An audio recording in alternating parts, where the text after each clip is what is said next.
A driver's wrong turn in Sarajevo was avoided. The Archduke lived. History rewrote itself.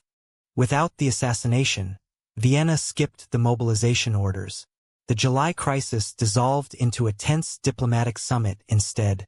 The intricate web of the Triple Entente and the Triple Alliance held firm, functioning purely as a powerful deterrent rather than an immediate trigger for war. These alliances remained rigid structures of mutual suspicion and calculated restraint. Consequently, a world still governed by the entrenched politics of the 19th century entered the 1920s. Monarchies remained intact, and international borders were frozen in place. Entirely avoiding the descent into global conflict, the absence of the Great War fundamentally altered the industrial landscape of the subsequent decades. Instead of mass slaughter, the focus shifted entirely toward internal, state-directed economic growth and technological refinement. Industrial war machines were redirected away from weaponry and toward civilian production. Artillery factories pivoted to constructing tractors, while chemical plants synthesized vital fertilizers for the growing populace. Nationalist pressure valves in the Balkan regions remained dangerously volatile, yet they were managed through tightly controlled secret police operations and highly localized, limited reforms. An uneasy armed peace settled over the continent, characterized by massive standing armies and ongoing naval races. Yet the looming threat of the Great Apocalypse was successfully deferred for decades. This sustained period of relative peace allowed for a slower, more conservative evolution of European political thought, emphasizing established hierarchies over radical, disruptive ideologies. The seeds of future conflict were not extinguished, merely postponed, waiting for a more favorable alignment of political and economic forces to ignite anew. Perhaps even more devastating, confrontation, the intricate balance of power, established by centuries of complex treaties, proved to be more resilient than any single flashpoint could shatter in this alternate timeline. The world entered the 1920s not as a tinderbox ready to ignite, but as a complex, stagnant system, where potential energy was carefully managed and contained by entrenched political systems. A train screeches to a halt in Sarajevo's fog-choked station. The driver's breath fogs the glass. No gunshots. No screams. The Archduke Franz Ferdinand steps down from the carriage. Unharmed, his wife's hand clutches his arm. No assassination. Wireless operators in Berlin scramble to rewrite dispatches. No mobilization orders. Just urgent telegrams to Vienna. In Paris, a factory whistle blows. But instead of shells, tractors roll off the assembly line. The war machine grinds to a halt. Millions of soldiers march home through fields of golden wheat. Their rifles are sheathed. Their uniforms faded from non-combat. We upload videos like this every day. Subscribe so you don't miss out. Television. A soldier kisses his wife's hand before stepping off the train. His hands tremble. Not from battle, but from the weight of what wasn't done. Chemical plants in Germany shift from poison gas to fertilizer. The stench of sulfur lingers. But now it's for fields, not trenches. The Kaiser's face darkens as he reads the dispatches.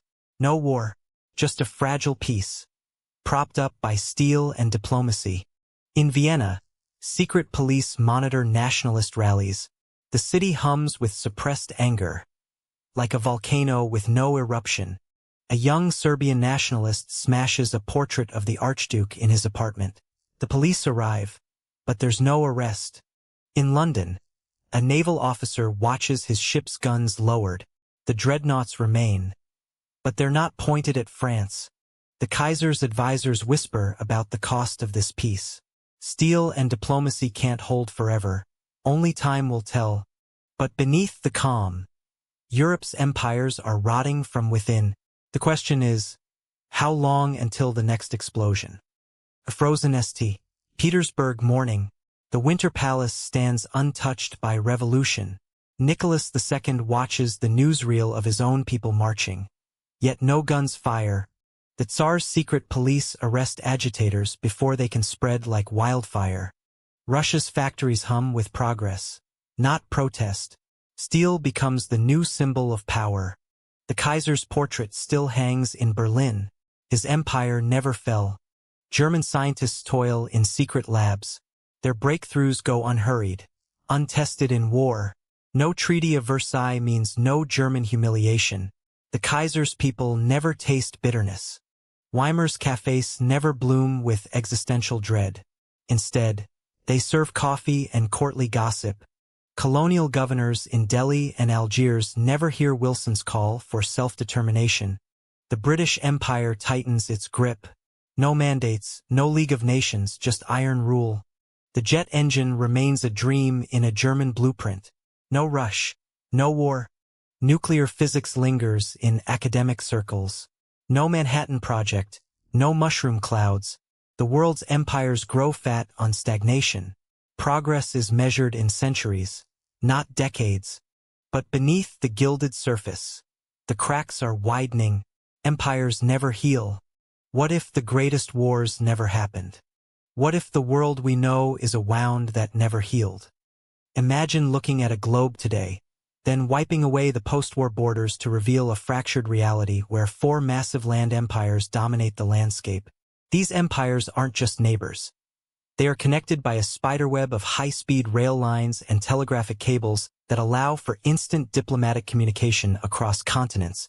Without the League of Nations or the United Nations, the world is ruled not by treaties, but by chaotic and often arbitrary summits where empires settle disputes over cigars and brandy. Human rights are treated as private matters for each nation's internal police force, leaving the global community completely blind to the atrocities committed within the borders of these powerful nations. Art and philosophy remain trapped in the 19th century, avoiding the dark, jagged lines of modernism and the deep existential dread that plagued the real timeline's artists and thinkers.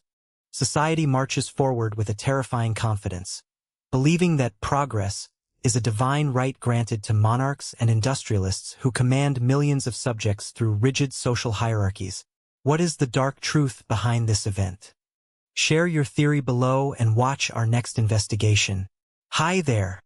If you enjoy this kind of content, don't forget to subscribe. Smiling face with smiling eyes next episode. A plot twist you won't expect. Subscribe now. Face screaming in fear.